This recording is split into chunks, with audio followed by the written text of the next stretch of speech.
तक आपने देखा कुछ निंजाज आते हैं और वो सास्के से लड़ते हैं। वो निंजा नारुतो का रूप लेता है लेकिन सास्के पहचान लेता है और उसके बाद वो निंजा अपने असली रूप में आता है। वहीं दूसरी तरफ नारुतो अपनी टीम से उनसे अलग हो जाता है और वहीं पे एक बहुत ही बड़ा सांप होता है जो कि नारुतो को निगल लेता है। नारुतो अपना शैडो क्लोन करता है जिससे कि वो सांप फट जाता है और नारुतो सही सलामत निकल जाता है। जैसे ही वो निंजा सास्के को मारने वाला होता है, नारुतो कुछ कुनाई फेंकता है और उसके बाद वो वहाँ पे आ जाता है। और अब आगे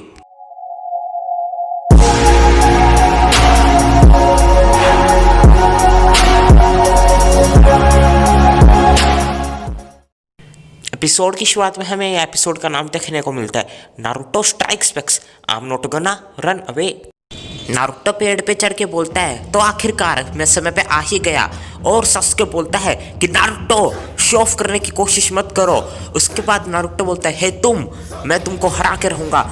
सास्के बोलता है तुम चुप हो जाओ, तुम्हें पता भी है वो कितने अबव लेवल का है, हम उसे नहीं हरा सकते। नारुतो बहस करने लगता है। सास्के सोचता है इसमें उससे बहस करने का कोई फायदा नहीं। उसके बाद वो बोलता है कि तुमको ये स्क्रोल चाहिए ना तो ले लो, लेकिन स्क्रोल लेने के बाद तुम्हें यहाँ से जाना होगा। नारुतो बोलता है सास्के तुम पागल हो गए, ये क्या कर रहे हो। साकुरा भी बोलती है कि सास्के तुम उसे अपना स्क्रोल नहीं दे सकते हो, लेकिन सास्के को पता होता है कि वो एनिमी किस लेवल का है। इसके लिए वो सास्के बोलता है कि ठीक है, लेकिन वो स्क्रोल देने को तैयार होता है। तभी वो एनिमी बोलता है अपनी जान बचाने के लिए अपनी किसी कीमती चीज़ को कुर्बान तो करना ही पड़ता है, ये आज मैंने देख भी लिया। उसका सास्के वो स्क्रोल फेंकता है। तभी नारुतो आके वो स्क्रोल को पकड़ लेता है, जिसके बाद सास्के बोलता है तुम्हारा दिमाग खराब तो नहीं है, तुमने ऐसा क्यों किया। जिसके बाद नारुतो वहाँ पे कुछ देर तक खड़ा रहता है और वो उसको फिर एक खिंचा के मुक्का मारता है। साकुरा ये देखती रहती है और सास्के बोलता है तुमने आखिर ऐसा क्यों किया। उसका नारुतो बोलता है कि मुझे पासवर्ड याद नहीं है, लेकिन तुम नकली सास्के हो। सास्के बोलता है मैं असली हूँ। नारुतो बोलता है कि नहीं, जिस सास्के को मैं जानता हूँ वो तुम्हारी तरह डरपोक और कमजोर हो ही नहीं सकता, तुम ज़रूर नकली वाले हो, क्योंकि आज तक मैं जिस सास्के से लड़ा हूँ या जिस सास्के को मैं अपना राइवल मानता हूँ वो कभी इतना डरपोक और कमज़ोर हुआ ही नहीं करता था। आखिर वो तुम हो जिसे सिचुएशन का पता ही नहीं है और कितना ही ताकतवर एनिमी हो, मैं उसको हरा के ही रहूँगा। फिर उसका एनिमी बोलता है कि अब मुझे कुछ मज़ा आने वाला है, चलो देखते हैं तुम क्या करोगे। उसके बाद वो अपना खून अपने हाथ में लगाता है और बोलता है स्विमिंग जुत्सु। और उसके बाद पता नहीं कहाँ से एक बहुत ही बड़ा सांप आ जाता है, जैसे कि वो हम सांप पहले भी देख पाते हैं। लेकिन वो वाला सांप शायद पहले से थोड़ा सा ज़्यादा ताकतवर होता है, क्योंकि वो नारुतो को बहुत ही आसानी से पीटने लगता है। नारुतो कभी कभी उसके अटैक डॉज करता है, लेकिन धीरे धीरे नारुतो उसके अटैक से बच नहीं पाता और नारुतो को वो काफ़ी तेज अटैक लगते हैं, जैसा कि अभी आप देख भी सकते होंगे। फिर वो अपनी पूंछ से मारता है जिससे नारुतो को काफ़ी चोट लगती है और वो सोचता है कि चलो अब नारुतो को मार के उसका खेल ख़त्म कर देते हैं। तभी उसमें से उसकी 9 टेल की चक्रा की थोड़ी सी पावर आने लगती है और उसके बाद वो भी एक बीस्ट की तरह उस स्नेक पे हमला करता है, जिससे वो स्नेक थोड़ा सा पीछे हट जाता है। उसके बाद साकुरा और सास्के हैरान रह जाते हैं कि इसमें इतनी पावर आखिर कहाँ से आई। उसका नारुतो जैसे ही हमला करने के लिए जाता है तभी वो एक फायर स्टाइल फायर बॉल का हमला करता है। नारुतो को डायरेक्ट हिट लगती है, नारुतो गिर जाता है। फिर वो तभी सास्के पे हमला करता है। सास्के डर के मारे हिल भी नहीं पाता, यहाँ तक कि कुछ बोल तक नहीं पाता। और तभी नारुतो आ जाता है और वो सांप को रोक देता है, इतने बड़े सांप को। और वो सास्के को देखता है और बोलता है तुम्हें कहीं चोट तो नहीं लगी डरपोक बिल्ली। और उसके बाद जैसे ही नारुतो ये बोलता है तब सास्के को याद आ जाता है कि एक दिन उसने यही बात नारुतो को एक मिशन पे जाते हुए बोली थी और आज यही बात नारुतो ने उसको बोल दी।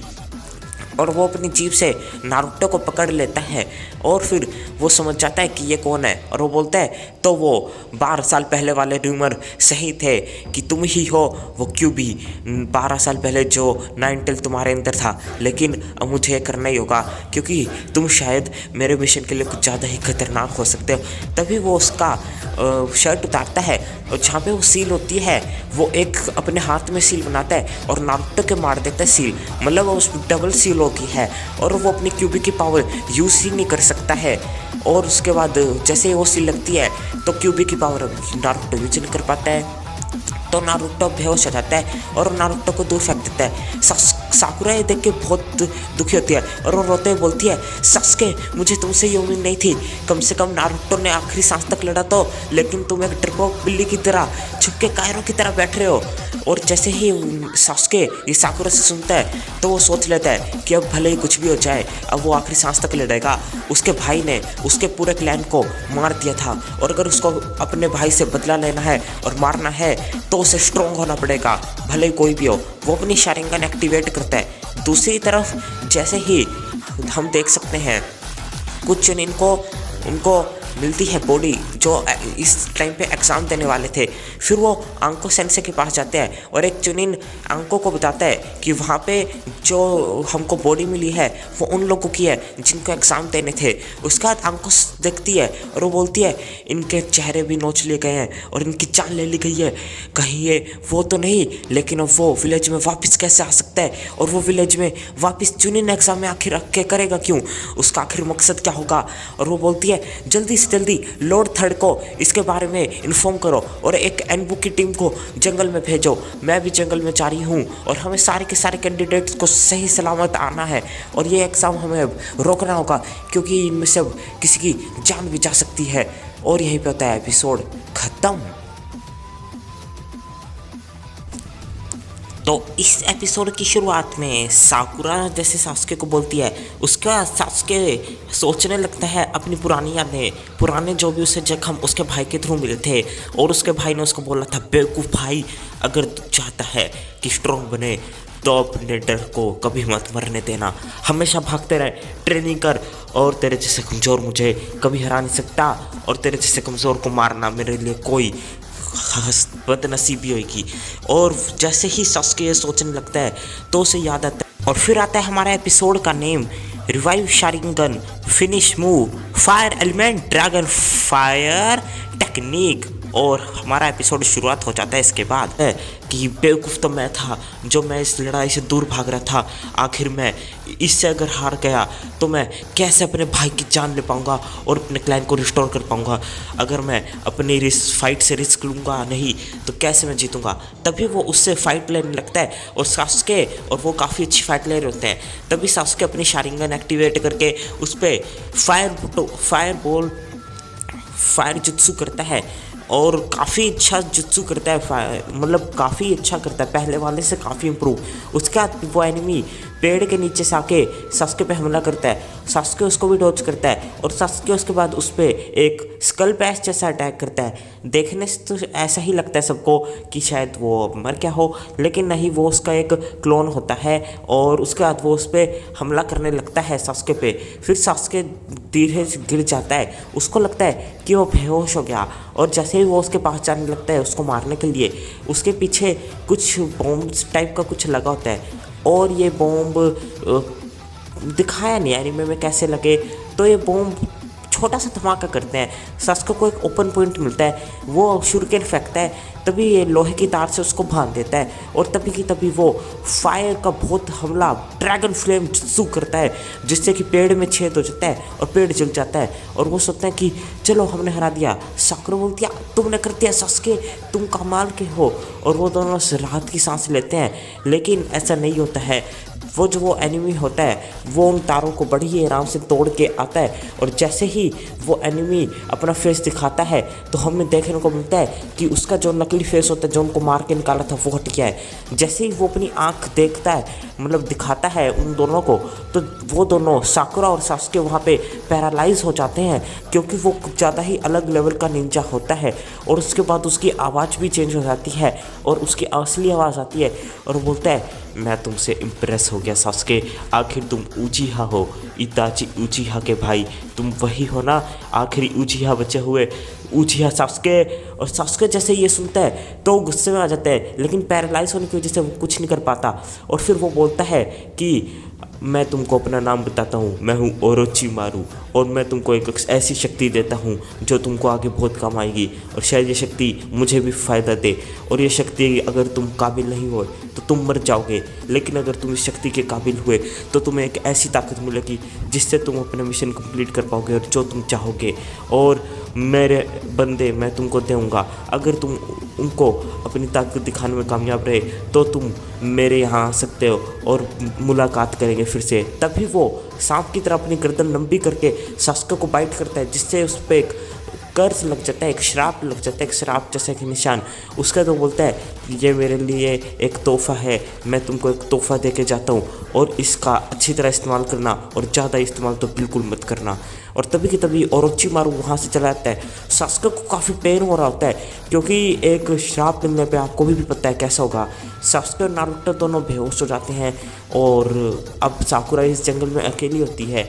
तो जैसे ही ओरोचिमारू थोड़ा सा दूर जाके एक पेड़ में छुप जाता है, फिर अंको होती है और अंको उसको ढूंढ रही होती है। तो अंको की उसकी सेंट और उसकी चक्रा का महसूस होता है और वो उसका पीछा करते करते वहीं पे पहुंच जाती है, बिल्कुल सही पोजीशन पे।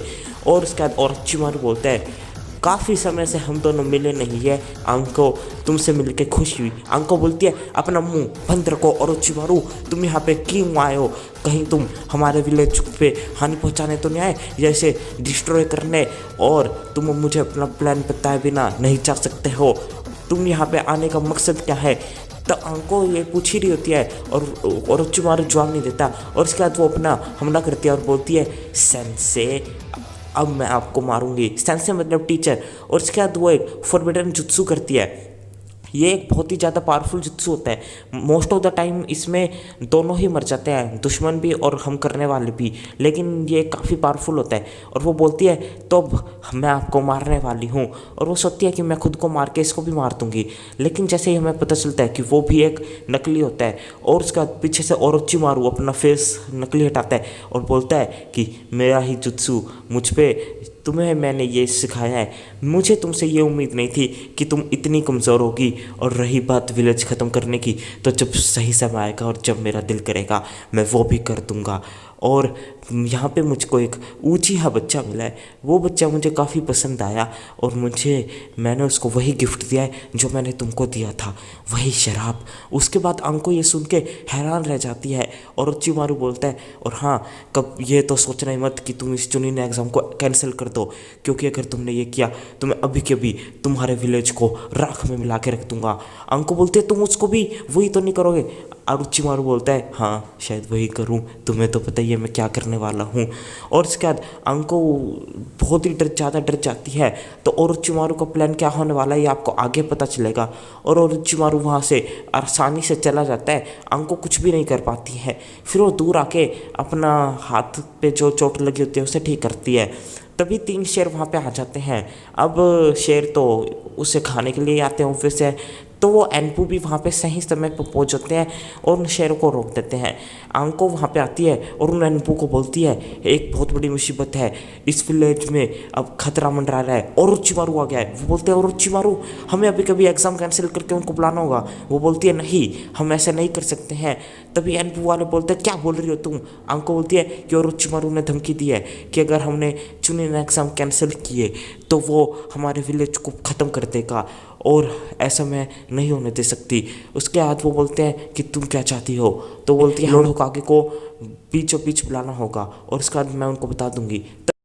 और एक नदी के किनारे टीम का अरेस्ट कर दी होती है और फिर उनका लीडर निचिहिरो बोलता है कि जैसे कि मैंने प्लान बनाया है हम तीनों अलग अलग डायरेक्शन में जाएंगे और उसके बाद जो भी मिलेगा उसे हरा के स्क्रॉल लेंगे। भले ही हम में से कोई स्क्रॉल ले पाए या नहीं, लेकिन हमें जाके एनिमी का पता लगाना है और ठीक 1 दिन बाद हम यहाँ पे वापस आएंगे। रॉकली बोलता है ये तो काफ़ी मज़ेदार और एक्साइटिंग हो, मैं तैयार हूँ। टेंटेन भी बोलती है हाँ, और वो तीनों वहाँ से गायब हो जाते हैं। साकुरा देखती है कि वो अब भी जागे नहीं और वो उन दोनों को हील करती है और वो अब अकेली है। और यहाँ पे हमारा ये वाला एपिसोड भी ख़त्म हो जाता है। और अगर आपको पूरी वीडियो पसंद आई हो तो लाइक कर देना, शेयर कर देना सभी के साथ, सब्सक्राइब कर दो हमारे चैनल को, बेल आइकन दबा दो और कमेंट करके बताओ कैसी लगी वीडियो, कैसे इंप्रूव करें और आगे क्या चाहते हो। और प्लीज़ वो वेबसाइट बता दो अगर आपको पता हो जहाँ से मैं डिटेक्टिव कोनन डालूँ तो कॉपीराइट ना आए। पूरी वीडियो देखने के लिए आपका बहुत बहुत शुक्रिया, आपने अपना बहुमूल्य समय मुझे दिया। और हाँ, अपने दोस्तों के साथ शेयर करना मत भूलना। और इस सीरीज़ को मैं आपको बिल्कुल रिकमेंड करूँगा कि अगर आप चाहो, वैसे तो आपको देखना ही चाहिए, आपने मेरे देख लिए तो इसके बाद भी आप किसी भी वेबसाइट पे जाओ और इसके फुल एपिसोड देखो, जापानीज डब इंग्लिश सब में, जापानीज भाषा में देखो, इंग्लिश भाषा में इतना अच्छा नहीं है, बहुत मज़ेदार है और गजब की है। मतलब अभी जितना मज़ा आ रहा है ना, इससे आपको कम से कम 10 गुना ज़्यादा मज़ा आएगा। तो अगर आपने पूरी एपिसोड देख लिया और पूरी वीडियो देख लियो तो thank you for watching, keep loving, keep supporting.